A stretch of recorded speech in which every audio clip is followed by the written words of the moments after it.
Assalamualaikum warahmatullahi wabarakatuh. Yang terhormat dosen pengampu manajemen belanja daerah Bapak Faiz Arif Jamil MAK. Di sini kami kelompok 1 akan membahas tentang hubungan keuangan pusat dan daerah. Kami berisikan 4 anggota kelompok. Yang pertama saya sendiri, Arenika Ramesa Putri. Yang kedua ada Arga Pramudia. Ketiga ada Aulia. Dan keempat ada Ayu Safitri. Materi pertama yang akan kita bahas yaitu tentang hubungan keuangan antar tingkat daerah. Jadi, di dalam hubungan kewenangan tingkat daerah itu ada yang namanya otonomi daerah. Otonomi daerah itu ada 3 prinsip, yaitu akuntabilitas, partisipasi, dan transparansi.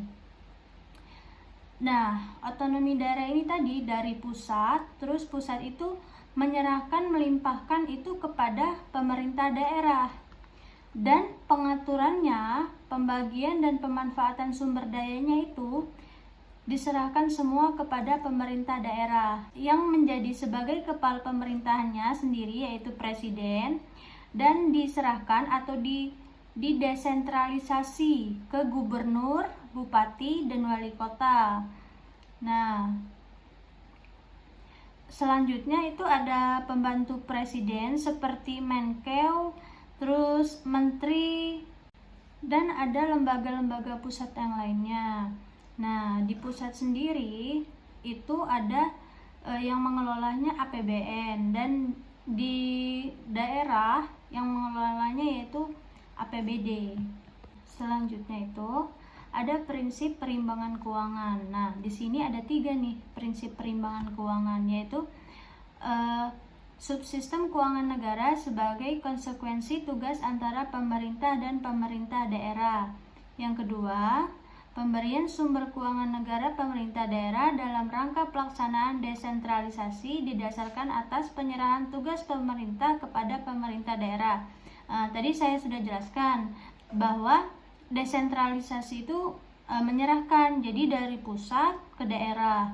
Selanjutnya itu apa sih azasnya, azas pemerintah daerah tadi dalam melakukan perimbangan? Jadi ada 3 azas nih, yaitu desentralisasi, dekonsentrasi, dan tugas pembantuan. Nah, nanti ada juga rekan saya yang akan menjelaskan mengenai dekonsentrasi.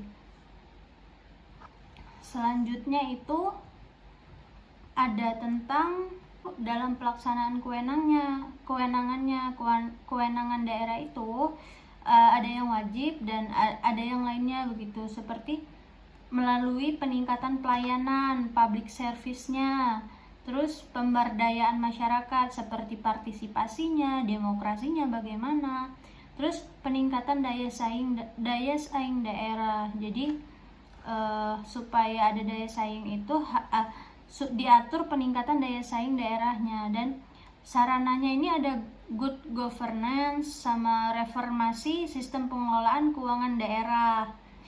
Anggarannya juga mengacu pada SAP. Terus ada standar pelayanan minimum, itu sarananya. Terus yang terakhir itu ada tujuan otonomi daerah itu sendiri. Apa sih itu tujuan otonomi daerah itu? Dalam desentralisasi fiskal, yang pertama, mempercepat terwujudnya kesejahteraan dan keadilan masyarakat. Terus mengurangi kesenjangan dan mendorong investasi daerah. Baiklah, selanjutnya membahas tentang hubungan keuangan antar pemerintah. Itu akan dilanjutkan oleh rekan kami, Aulia. Baik, di sini saya Aulia Ramesa Putri akan menjelaskan materi poin kedua, yaitu hubungan keuangan antar tingkat pemerintahan. Hubungan kewenangan pemerintah, baik pusat dan daerah, merupakan hal yang paling dominan dalam penyelenggaraan daerah yang demokratis dan efisien. Terkait pelaksanaan demokrasi, maka kewenangan yang dimiliki oleh daerah harus dapat mendorong partisipasi masyarakat dalam penyelenggaraan pemerintahan. Hal ini dikarenakan pemerintah daerah dianggap paling dekat dan lebih responsif terhadap kebutuhan masyarakat di sekitar wilayahnya. Terdapat 4 poin yang menjadi landasan penting bagi penyelenggaraan pemerintah daerah itu sendiri, yaitu pembagian delegasi keuangan, keleluasaan dalam pengambilan keputusan, pelayanan, dan wilayah tertentu. Dalam hal ini, hubungan keuangan pemerintah pusat dan pemerintah daerah berupa pendelegasian, pengeluaran expenditure assessment sebagai konsekuensi dari penyerahan kewenangan dan tanggung jawab pelayanan publik, dan pendelegasian pendapatan revenue assessment. Hal ini sebagaimana menurut pendapat dari Davey yang menyebutkan bahwa hubungan keuangan pusat dan daerah menyangkut pembagian tanggung jawab untuk melaksanakan kegiatan-kegiatan sesuai dengan tingkat pemerintahan, dan pembagian pendapatan untuk membiayai pengeluaran penyelenggaraan kegiatan tersebut bertujuan untuk mendapatkan perimbangan sesuai dengan kemampuan masing-masing daerah di bawah supervisi pemerintahan pusat.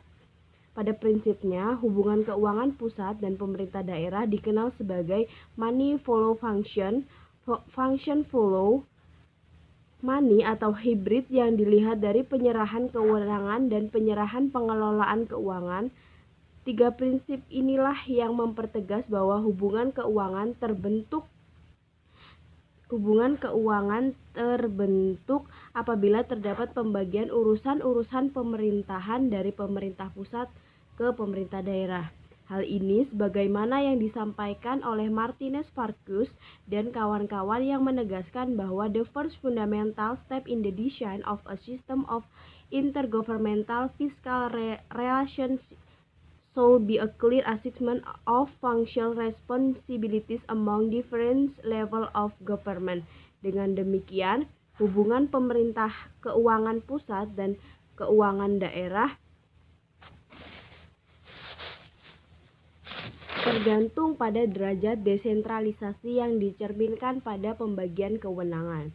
Menurut Litvak dan kawan-kawan, tanggung jawab finansial merupakan inti dari desentralisasi, di mana jika pemerintah daerah hendak menyelenggarakan desentralisasi secara efektif, maka harus memiliki sumber pendapatan yang adekuat atau mendapatkan transfer dari pemerintah pusat, termasuk juga kewenangan untuk mengelolanya sendiri.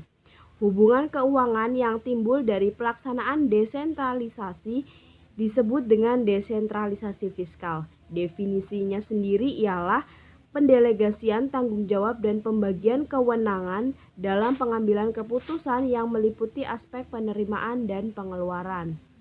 Tujuan dari transfer dana dari pemerintah pusat kepada pemerintah daerah yaitu untuk mengatasi persoalan ketimpangan fiskal vertikal, mengatasi ketimpangan fiskal horizontal, kewajiban daerah untuk melaksanakan pelayanan publik sesuai dengan standar minimal pelayanan, mengatasi persoalan yang timbul akibat melimpahnya efek pelayanan publik, rehabilitasi dan mendorong pemerintah daerah untuk meningkatkan kemampuan daerahnya.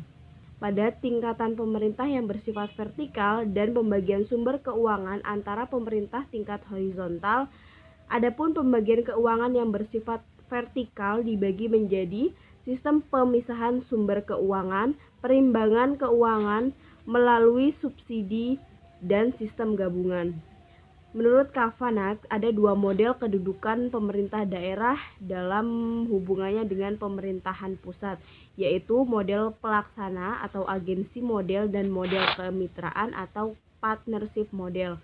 Model hubungan kemitraan ini ditandai dengan pemerintah daerah bersamaan kedudukannya dan memiliki diskresi dalam kebijakan, sedangkan sebagai agen, pemerintah daerah bertugas semata melaksanakan kebijakan nasional yang disusun oleh pemerintah pusat yang tidak memiliki diskresi.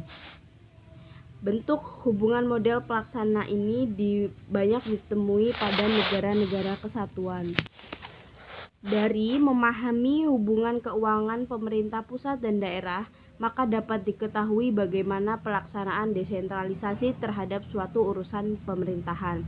Untuk konteks negara Indonesia, hubungan keuangan pemerintah pusat dan hubungan ke pemerintah daerah dapat dilihat dalam Undang-Undang Nomor 33 Tahun 2004, yaitu tentang perimbangan keuangan antara pemerintah pusat dan pemerintah daerah, di mana menyebutkan bahwa perimbangan keuangan ini merupakan konsekuensi dari pembagian urusan antara pemerintahan pusat dan pemerintahan daerah.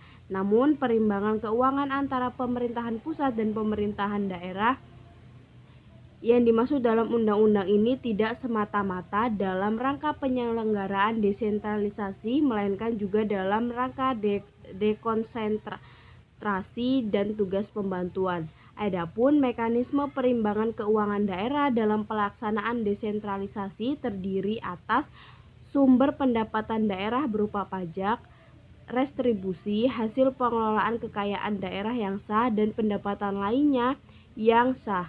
Dana perimbangan yang tidak terdiri dari dana hasil bagi dana alokasi umum dan alokasi khusus yang ditetapkan pada setiap tahun anggaran.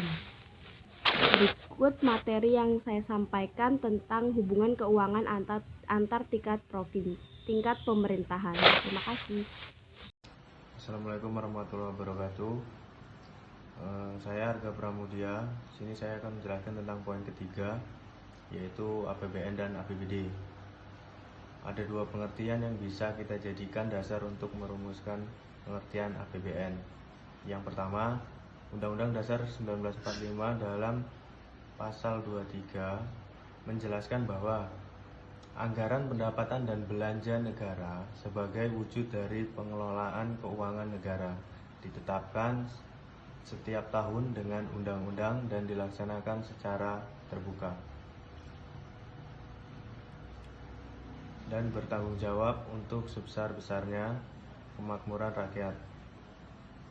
Yang kedua, dalam Undang-Undang Nomor 17 Tahun 2003 tentang Keuangan Negara Pasal 1 menjelaskan yang dimaksud dengan anggaran pendapatan dan belanja negara, selanjutnya disebut APBN, adalah rencana keuangan tahunan pemerintahan negara yang disetujui oleh Dewan Perwakilan Rakyat. Dari pengertian dasar di atas, tadi dapat kita simpulkan kalau APBN itu merupakan daftar yang memuat rincian berbagai sumber pendapatan negara dan jenis-jenis pengeluaran negara dalam satu tahun. Kalau APBN berasal dari pemerintah pusat, sedangkan pemerintah daerah baik di tingkat 1 provinsi maupun tingkat 2 kota kabupaten juga membuat daftar anggaran yang disebut dengan APBD. Berdasarkan Permendagri nomor 13 tahun 2006, APBD adalah rencana keuangan tahunan daerah yang dibahas dan disetujui bersama oleh pemerintah daerah dan DPRD, lalu ditetapkan dengan peraturan daerah. Perkenalkan, nama saya Ayusa Fitri Dewi, NPM 195101002. Saya sebagai pemateri terakhir akan menjelaskan bagian keempat tentang dana dekonsentrasi, tugas pembantuan, dan dana urusan bersama. Dana dekonsentrasi dan tugas pembantuan diatur dalam Undang-Undang Nomor 33 Tahun 2004. Adanya dana dekonsentrasi dan tugas pembantuan merupakan ciri dari masih adanya kontrol yang kuat dari pemerintah pusat terhadap daerah. Besarnya dana dekonsentrasi dan tugas pembantuan disesuaikan dengan kewenangan pemerintah yang dilimpahkan kepada gubernur sebagai wakil pemerintah di daerah. Tarik-menarik kepentingan antara pusat dan daerah tercermin dalam dimensi penerimaan dan diberi kewenangan. Pengertian dekonsentrasi sendiri adalah pelimpahan wewenang dari pemerintah kepada gubernur. Untuk mendukung pelaksanaan dekonsentrasi dibutuhkan dana, yaitu dana yang berasal dari APBN yang dilaksanakan oleh gubernur yang mencakup semua penerimaan dan pengeluaran dalam rangka pelaksanaan dekonsentrasi, tidak termasuk dana yang dialokasikan untuk instansi vertikal pusat daerah. Tugas pembantuan adalah penugasan dari pemerintah kepada daerah atau desa atau sebutan lain dengan kewajiban melaporkan dan mempertanggungjawabkan pelaksanaannya kepada yang menugaskan. Dana tugas pembantuan adalah dana yang berasal dari APBN yang dilaksanakan oleh daerah dan desa yang mencakup semua penerimaan dan pengeluaran dalam rangka pelaksanaan tugas pembantuan. Pendanaan dekonsentrasi dialokasikan untuk membiayai kegiatan yang merupakan kewenangan pemerintah pusat di daerah untuk mendukung penguatan dan pemberdayaan peran gubernur selaku wakil pemerintah pusat, dan kegiatannya bersifat non-fisik. Pendanaan tugas pembantuan membiayai kegiatan yang bersifat fisik dan ditujukan kepada gubernur atau bupati atau wali kota selaku kepala daerah otonom. Pendanaan dekonsentrasi atau tugas pembantuan seluruhnya dari APBN. Tidak diperkenankan meminta daerah yang menyediakan dana pendamping atau cost sharing. Kegiatan dekonsentrasi atau tugas pembantuan yang didanai mengacu pada RKP dan prioritas nasional. Wajib memberitahukan kegiatan dekonsentrasi atau tugas pembantuan kepada gubernur, bupati atau wali kota sebelum pelimpahan atau penugasan untuk mewujudkan sinergi pusat dan daerah. Gubernur, bupati, wali kota memberitahukan kepada DPRD saat pembahasan RAPD perihal rencana penyelenggaraan dekonsentrasi atau tugas pembantuan. Pengelolaan dana dekonsentrasi atau tugas pembantuan dilakukan secara tertib, transparan, akuntabel guna mewujudkan LKPP yang wajar tanpa pengecualian. Dana urusan bersama. Dana urusan bersama yang selanjutnya disingkat DUB adalah dana yang bersumber dari APBN yang dialokasikan dengan mempertimbangkan kemampuan keuangan negara, indeks fiskal, dan kemiskinan daerah serta indikator teknis. Cukup sekian yang dapat saya sampaikan. Selanjutnya akan saya serahkan pada moderator. Baiklah, terima kasih. Itu saja bahasan dari kami. Semoga ilmu yang kami sampaikan bisa bermanfaat bagi kita semua. Saya akhiri. Wassalamualaikum warahmatullahi wabarakatuh.